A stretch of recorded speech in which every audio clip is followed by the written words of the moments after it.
Hello everyone, this is Kunjan and I am a student of class 12 from Smart Indian Model School. Today in this video we will discuss about the types of solid on the basis of force of attraction between the particles. So we have to know that what are solids. Any physical state of any matter is depend on two factors. The first one is the intermolecular force of attraction and the second one is the thermal energy. In case of solid, the intermolecular force of attraction is maximum and the thermal energy is minimum. There is some characteristics of solid. Solids have fixed shape, solids have fixed volume. Because the particles are closely packed and the intermolecular force of attraction is very strong, the solids are rigid and hard. Solid cannot move, it can only vibrate and oscillate. Solids have least compressibility, they do not have fluidity, they cannot flow. The solids have compressibility 10 raised to the power 6 times than gas. Now the second one is the types of solid. The solids are classified into two types. The first one is the amorphous solid and the second one is the crystalline solid. As you see in this diagram, there is a difference between the crystalline solid and the amorphous solid. The first one is the crystalline solid and the second one is the amorphous solid.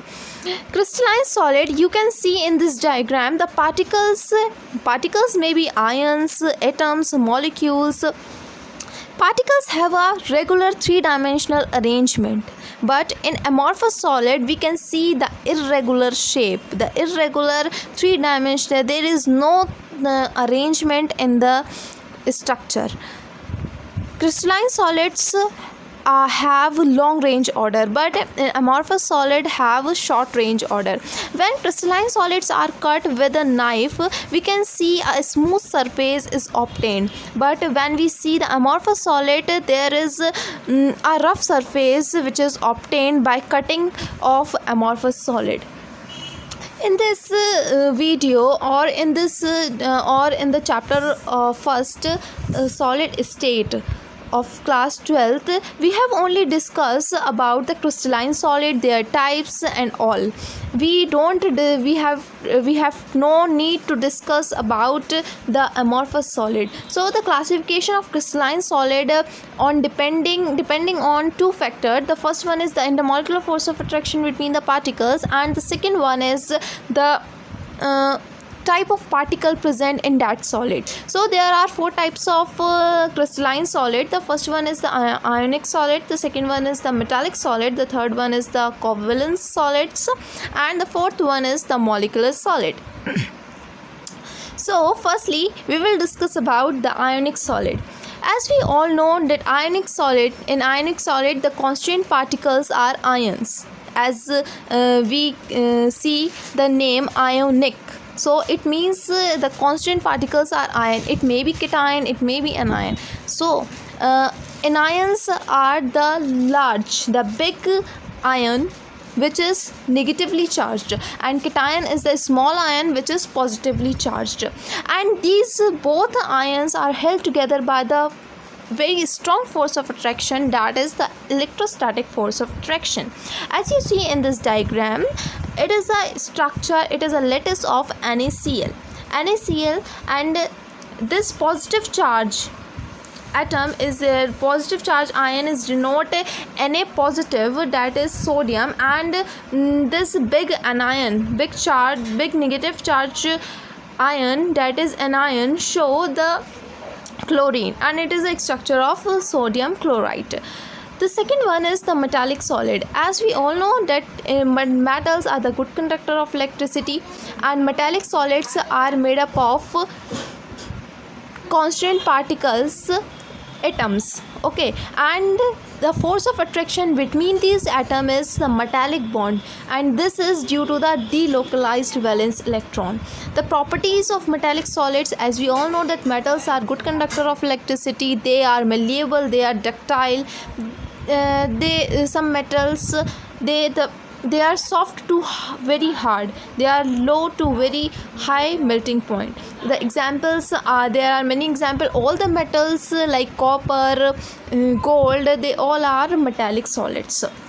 As you see in this diagram, the red dots are the free moving electrons cause conductibility in metallic solid. Why the metallic solids are good conductor of electricity? Because of their free moving electrons around the metal atoms.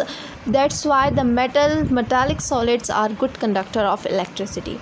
Now the third one is the covalent network solid. Covalent network solid, as the covalent bond is between the particles, between the constant particles, and the constant particles are non-metals, and the covalent bond is very strongest force of attraction in all. Okay, so that's why the covalent network solids are brittle, they are hard, they brittle, they do not conduct heat and electricity because of very strong force of attraction. It has carbon and silicon based. The example of covalent solids like graphite, diamond, ceramic, glass, they are the examples of covalent solid. The fourth one is the molecular solid.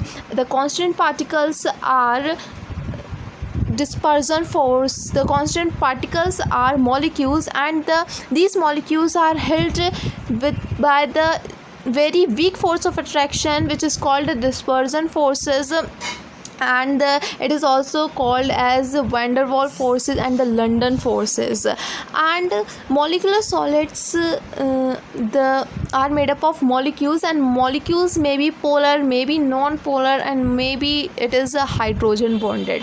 Okay, so the examples are P4C8 solid, carbon dioxide, etc. These are the examples of molecular solid. As you see in this diagram, it is a molecular solid diagram. Now there is a difference between the molecular solid, covalent network solid, ionic solid, metallic solid.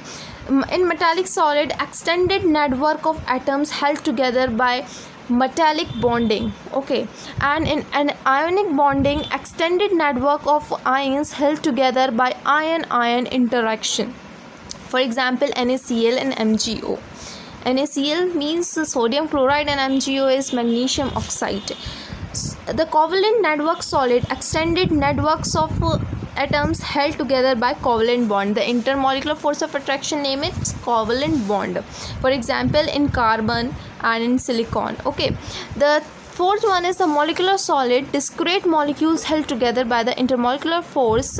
The examples are BHR and water. Okay, thank you. That's all, and I hope you like my video. So thank you.